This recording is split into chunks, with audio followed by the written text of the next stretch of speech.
comprender el dilema ético, primero hay que ubicar el contexto. La psicóloga, en ese entonces becaria y recién egresada, llega a una comunidad indígena mije, enviada por una organización. Su tarea era implementar un programa de estimulación temprana diseñada desde una visión completamente occidental, con materiales y métodos ajenos a la vida cotidiana de la comunidad. Sin embargo, al comenzar a observar y convivir con las familias, descubre que las prácticas de crianza locales ya favorecían de forma natural el desarrollo infantil y estaban profundamente vinculadas a su cultura. Quiero mencionar que trabajar en una comunidad indígena no es fácil, porque hay toda una serie de criterios que tienes tú que conocer antes de introducirte en la comunidad y que tiene que ver justamente con sus usos y costumbres. A lo mejor no aprender a hablar mije, pero sí entender sus contextos históricos, sus contextos culturales. Todo eso es muy importante. Justo yo venía haciendo un trabajo de educación inicial que me mandó una organización que se llamaba Fondo para Niños de México. Esta fundación traía una propuesta, digamos, norteamericana de estimulación temprana. Si yo me hubiera alineado a la propuesta que me daba la organización, a lo mejor hubiera estado muy bien, ¿no? O no, ¿no? Pero yo lo que observé es que justo la propia comunidad tenía su manera de generar procesos de estimulación temprana y de generar procesos de desarrollo de la infancia. Entonces,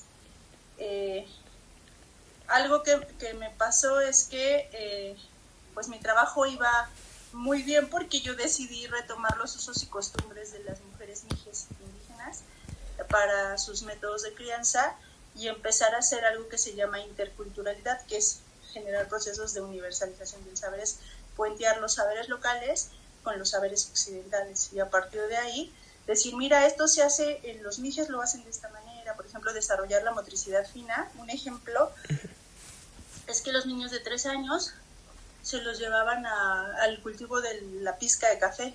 Entonces, a los niños de 3 años los traían en la espalda. Para empezar, el movimiento que hace la mamá y con el niño en la espalda, pues genera una red neuronal impresionante, porque genera una red afectiva con la madre, pero también les empieza a desarrollar su motricidad gruesa. Se ve que a los niños los ponían después ahí en un petate con los granos del café y les enseñaban a separar los verdes de los rojos, ¿no?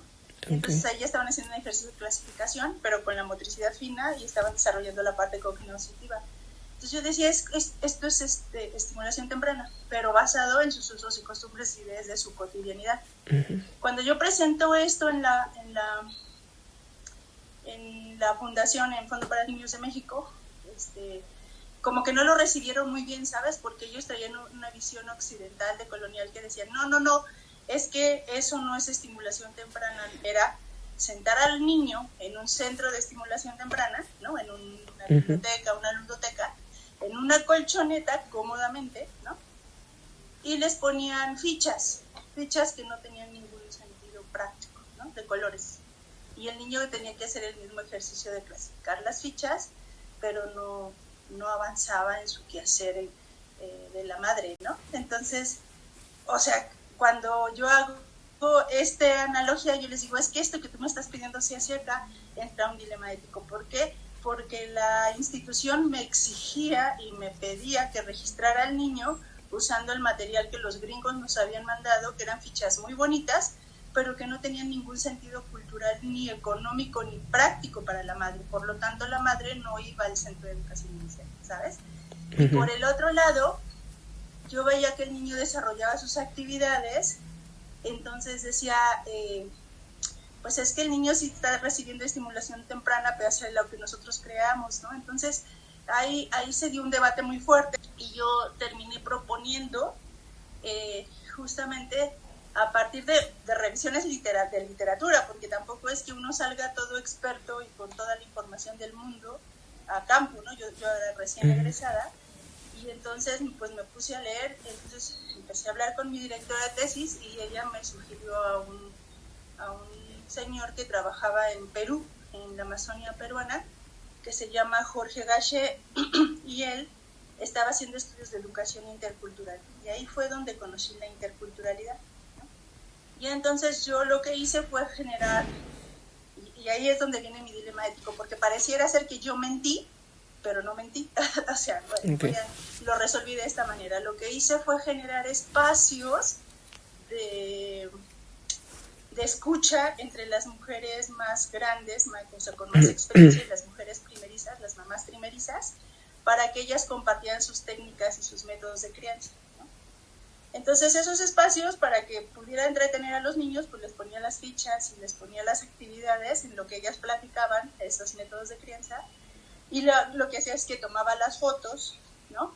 Y reportaba allá en CCF que sí estaba haciendo el trabajo como ellos querían que lo hicieran, ¿no?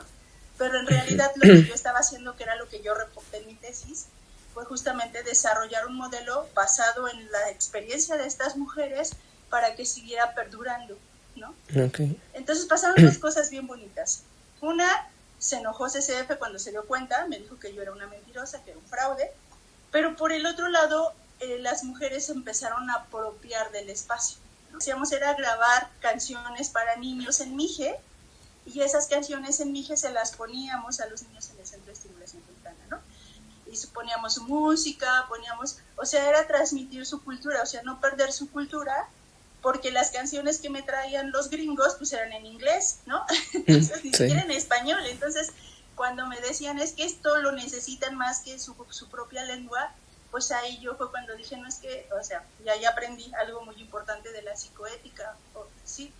Que tú tienes que trabajar en una institución que vaya acorde a tus valores, a tus principios como profesionista, porque si no te peleas constantemente con esta institución y no resuelves, ¿no?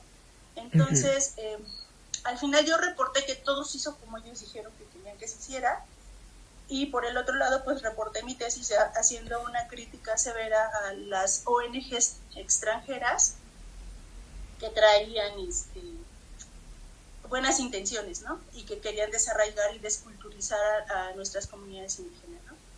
A partir de ahí, pues yo entrego mi tesis, o sea, sí con toda irreverencia y maldad, pues cuando uno es joven no piensa en las consecuencias, ¿no?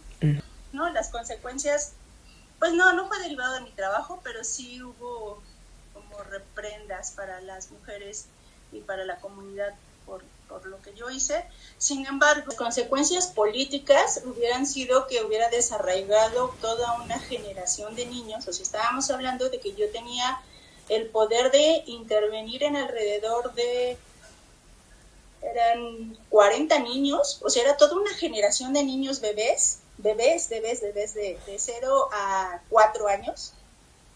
Los hubiera desarraigado, o sea, imagínate nada más el nivel de estupidez que hubiera hecho, hubiera desarraigado culturalmente a un grupo de niños importante que ahora justamente, o sea, tú lees sus publicaciones y están orgullosos de ser mijes. O sea, yo no sé si sepan la importancia de la construcción identitaria de las personas. O sea, tu identidad es lo que te hace, lo que genera tu núcleo de identidad personal. Imagínate, de 0 a 4 años, tenía yo la capacidad de moldear esos cerebritos, y desde mi visión eurocéntrica hubiera dicho, sí, no, ellos necesitan hablar inglés sobre español y sobre Mije porque necesitamos mano de obra barata.